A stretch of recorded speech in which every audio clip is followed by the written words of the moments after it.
Bonjour tout le monde, ici Antoine Joubert. Alors oui, c'est la nouvelle Honda Prélude 2026 que je conduis plusieurs semaines avant son arrivée sur le marché. On n'a pas encore l'ensemble des informations la concernant, mais on nous propose aujourd'hui de la conduire dans le cadre des essais de la voiture nord-américaine de l'année. Une voiture qu'on a amenée ici qui est un modèle de pré-production avec un habillage un peu particulier parce qu'elle a des jantes accessoires, elle a des jupes de bas de caisse que vous ne retrouverez pas de série sur la voiture. Pavillon qui est peint en noir, c'est unique sur le marché américain, on ne l'aura pas au Canada. Et vous aurez remarqué aussi qu'il y a un petit becquet arrière qui lui donne un petit look intéressant. Alors, ce sont des accessoires qu'on pourra avoir au concessionnaire sur notre Prélude. Une Prélude qui sera offerte au Canada en 3 couleurs, le blanc, le noir et le rouge. Aux États-Unis, il y a cette possibilité d'avoir une Prélude peinte en bleu et d'avoir en option un pavillon peint en noir, ce qu'on ne pourra pas avoir chez nous. Ce qui est particulier avec le modèle qui est peint en blanc comme ce qu'on a ici, c'est l'habitacle de couleur crème et bleu foncé. C'est vraiment du plus bel effet. Moi, ça me plaît énormément. Ce que vous ne retrouverez pas dans un modèle peint en rouge ou peint en noir. Alors, ça permet d'avoir une voiture qui se différencie un peu plus au niveau de la présentation intérieure. Alors, sans plus tarder, on prend la route parce que ce qu'on veut savoir aujourd'hui, c'est comment elle se comporte, la Prélude, à l'approche de son arrivée sur notre marché. Elle devrait être disponible au mois de décembre 2025 sur le marché canadien et d'ici là, on devrait en savoir un peu plus sur son prix. Alors, poignée de porte à effleurement sur la Prélude 2026. Encore une fois, je vous le dis, c'est un modèle de pré-production. Alors, il y a peut-être des éléments à bord qu'on ne retrouvera pas dans le modèle de production, mais c'est quand même assez fidèle. Et si vous regardez, bien ici, la planche de bord, c'est typiquement Honda Civic. C'est rien de très original, mais on a un volant à base plane. On a quelques éléments qui permettent à la Prélude de se distinguer. Et je pense que la présentation intérieure, au final, elle est fort réussie dans le contexte où vous prenez cet habitacle-là. Et le pavillon est en noir, il n'y a pas de possibilité d'avoir de toit ouvrant sur une Prélude. Petite déception, mais les ingénieurs disent qu'on a voulu limiter le poids de la voiture. Bon point, mais il y a certains acheteurs qui auraient apprécié absolument parce que c'est une voiture pour se faire plaisir dans le fond. Et il y a une chose qui est sûre, il n'y aura pas de version décapotable de la Prélude.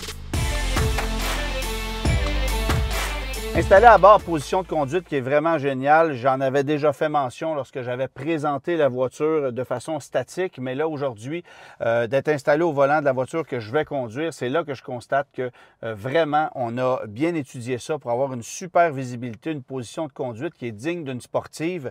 On est installé plus bas qu'à bord d'une Honda Civic, ça c'est le constat que je fais. Et il faut savoir que c'est une voiture dont les proportions ne sont pas les mêmes. On a beau utiliser plusieurs éléments qui proviennent de la Civic, il y a quand même des distinctions et ça, il faut les considérer. Alors, la planche de bord, 2 tons ici avec les surpiqûres, avec l'inscription Prélude, la fausse suédine qui est sur la planche de bord, je pense que c'est fort réussi. Et là, on prend la route pour aller jouer peut-être sur des routes un peu plus sinueuses, histoire de voir ce que la voiture a dans le ventre, parce que c'est une voiture à vocation sportive.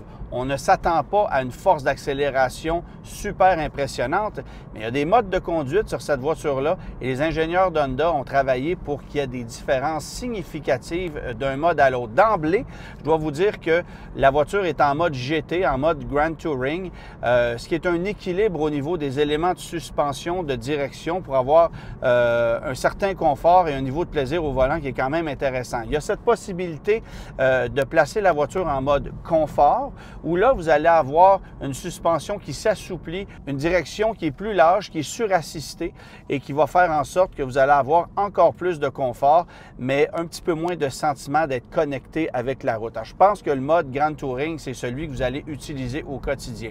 Vous pouvez ensuite appuyer sur le bouton S+. Ce que ce mode-là va faire, c'est que ça va transformer les paliers qui sont placés derrière le volant, qu'on utilise normalement pour régénérer de l'énergie en décélération, en des palettes de changement de vitesse. Bon, évidemment, ce sont des changements de vitesse qui sont simulés, mais ça permet d'offrir au conducteur la possibilité de conduire en mode manuel et de se faire plaisir. Et là, si vous placez ensuite la voiture en mode sport, bien là, toute l'instrumentation se change, passe au rouge. Et là, bien, vous sentez que la suspension se raffermit, que la direction est plus ferme aussi.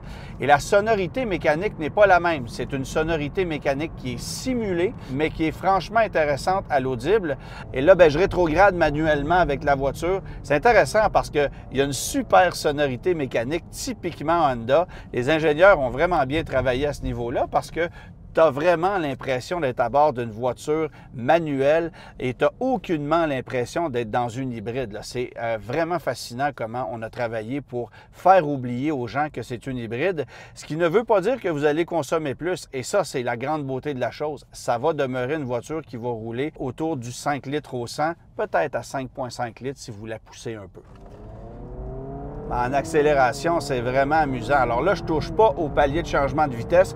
Vous entendez les rapports passer un à la suite de l'autre. C'est simulé, évidemment, mais la sonorité est vraiment agréable. Et même en mode sport, je peux vous dire que oui, c'est un peu plus ferme, mais c'est rien de trop radical, sauf que je peux constater déjà que la maniabilité est sensationnelle. C'est une voiture dont les voies sont plus larges que sur une Civic régulière. Alors ça, c'est un premier avantage pour la maniabilité. L'empattement est plus court aussi. Et tout le berceau de suspension avant provient de la Civic Type R. Alors, on est allé chercher des éléments qui sont efficaces sur une voiture sport d'exception, qui est la Civic Type R. On a intégré ça à cette Prélude qui se veut un heureux mélange de tout ce que Honda a développé jusqu'à maintenant. Et je pense qu'au final, ça donne un résultat qui est sensationnel parce que les gens vont être capables d'avoir du plaisir au volant à vitesse légale dans une voiture qui n'est pas trop extrême, qui peut être à la fois confortable si on veut avoir une conduite un peu sans histoire et sinon très engageante si on veut se faire plaisir au volant. Bon, je rétrograde actuellement et puis j'accélère à fond. Oui, on l'entend, la voiture a une bonne reprise, mais ce n'est pas une fusée en accélération, là. On est dans l'ordre du 7 secondes pour un 0-100 km/h, alors qu'une Civic Type R, vous êtes tout près du 5 secondes. Ce n'est pas dans le même territoire, là. Alors, la bonne nouvelle, c'est que plus je conduis la Prélude et plus j'ai du plaisir à son volant. J'étais un peu inquiet, pour être honnête, dans le sens où on aurait pu facilement dénaturer la Prélude, une Prélude qui était une voiture d'exception, et les gens se souviennent de cette voiture-là, même si le dernier modèle a été commercialisé en 2001, ça fait 25 ans. Alors là, on ramène une voiture qui se rapproche énormément de ce que devrait être un coupé Civic, mais en lui donnant des gènes qui sont vraiment ceux d'une voiture sportive et en adaptant une technologie hybride à cet ensemble-là pour un résultat qui, au final, est sensationnel. J'ai du plaisir au volant, la force d'accélération est quand même présente, les reprises sont bonnes, la sonorité est fascinante. Cette espèce de mode de transmission manuelle est absolument réussi et vous allez avoir énormément de plaisir à jouer avec tout ça lorsque viendra le temps de le faire parce que sur des routes sinueuses comme sur lesquelles je me trouve présentement, c'est un terrain de prédilection pour une Honda Prélude qui me prouve aussi par sa maniabilité que c'est une bagnole qui est capable de procurer de très, très belles sensations de conduite. On n'est pas dans le territoire d'une Subaru BRZ ou d'une Toyota GR86 parce qu'évidemment, c'est une traction, mais pas d'effet de couple, des accélérations qui sont très linéaires, une petite sonorité qui est très exotique, qui est typiquement Honda, j'adore ça, et une position de conduite qui est franchement géniale. Alors évidemment, il y a un équipement qui est assez complet. La distinction avec une Civic hybride, c'est qu'on a des sièges à réglage manuel. Ça, c'est peut-être une décision qu'on a prise pour alléger la voiture aussi parce que c'était plus simple de le faire au niveau de la position de conduite parce que en plaçant des sièges à réglage électrique à bord d'une voiture, souvent, ça oblige à rehausser le siège légèrement et ici, l'espace est limité au niveau de la hauteur. Alors, c'est une option qu'on ne propose pas, mais du reste, vous allez retrouver l'ensemble de ce qu'il y a dans une Civic Touring. Alors, l'équipement qui est très complet, système audio Bose, l'écran central que vous allez retrouver dans une Civic Touring avec l'intégrant Google, instrumentation numérique, beaucoup d'espace de rangement, prise USB-C, évidemment, ça va de soi, siège chauffant, volant chauffant, charge par induction pour le téléphone cellulaire. Bref, c'est une voiture qui est très complète, mais qui surtout impressionne au niveau du plaisir de conduire. J'avais un peu peur et je suis franchement agréablement surpris. Ça, c'est la bonne nouvelle. Et puis là, bien, on va parler prix parce qu'évidemment, la Prélude, c'est une voiture qui ne sera pas donnée. C'est une voiture qui est originale, qui sera limitée au niveau de sa distribution. 2, 3, 4 unités peut-être par concessionnaire pour 2026, soit un nombre équivalent à celui du nombre de Civic Type R qu'on va être en mesure de livrer au cours de l'année. Alors, c'est pas très impressionnant comme production, c'en est même décevant. Ça sera donc une voiture très exclusive, très rare. Je pense qu'elle sera encore plus originale si vous la choisissez en blanc avec cet habitacle-là qui permet de la distinguer. Vous pourrez l'accessoriser comme bon vous semble. Alors ça sera une bonne nouvelle aussi parce que ça sera disponible chez les concessionnaires. Mais à quel prix? 50, 52, 55 000 $, ça pourrait jouer autour de ça. Et dites-vous bien une chose, si vous trouvez que la facture est élevée, bien, chez Honda, on sait qu'on va les vendre de toute façon. Même si elle était à 60 000 $, la voiture se vendrait quand même. On va en avoir que très peu. Bon, évidemment, on ne veut pas abuser au niveau de la facture et faire en sorte que la clientèle déchante, comme ça a été le cas, par exemple, avec le récent Volkswagen ID Buzz, qui était beaucoup trop cher, qui l'est encore beaucoup d'ailleurs, et qui a fait en sorte que ça a été un véritable échec commercial. Ici, on n'a pas d'intention de vendre des quantités faramineuses de Prélude.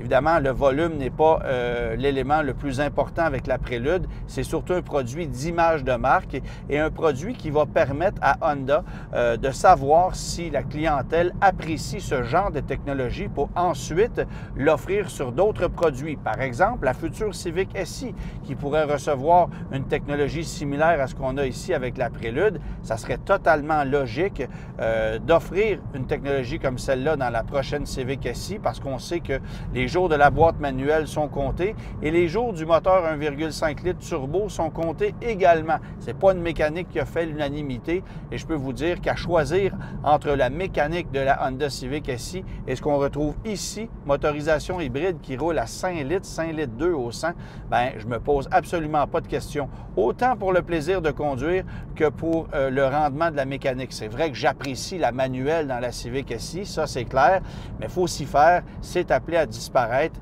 et la prochaine génération de Honda risque d'adopter ce qu'on retrouve ici dans la Prélude, qui est une vitrine technologique et qui donne le ton sur ce qu'on va retrouver chez les sportifs de Honda dans les prochaines années. Mais au final, c'est une voiture qui est vraiment intéressante à conduire, qui est originale, qui n'oblige pas le consommateur à faire de gros compromis et qui pourra être conduite toute l'année durant, ce qui n'est pas nécessairement le cas, par exemple, d'une Toyota GR86 ou même d'une Mazda MX-5. Et puis pour finir, je sais qu'il y a certaines personnes qui vont être déçues de la puissance qu'on propose sous le capot de la Prélude. C'est 200 chevaux. C'est essentiellement la même puissance qu'on proposait dans la dernière Prélude il y a 25 ans, mais dans une voiture, évidemment, qui n'a pas le même genre de technologie et qui, évidemment, vise à offrir aussi un rendement énergétique beaucoup plus impressionnant. Alors, ce n'est pas une Honda Prélude comme on a déjà vendu dans le passé, mais c'est quand même une voiture vraiment agréable à conduire et c'est ce qu'il faut retenir parce qu'il y a beaucoup trop de sportives aujourd'hui qui sont inutilement lourdes, qui sont certes très puissantes mais peu maniables et qui au final ne sont pas si impressionnantes à conduire que ça, alors qu'ici c'est tout le contraire. C'est une voiture hybride certes, mais qui fait tout pour nous faire oublier qu'on a une technologie hybride et qui est vraiment agréable à conduire.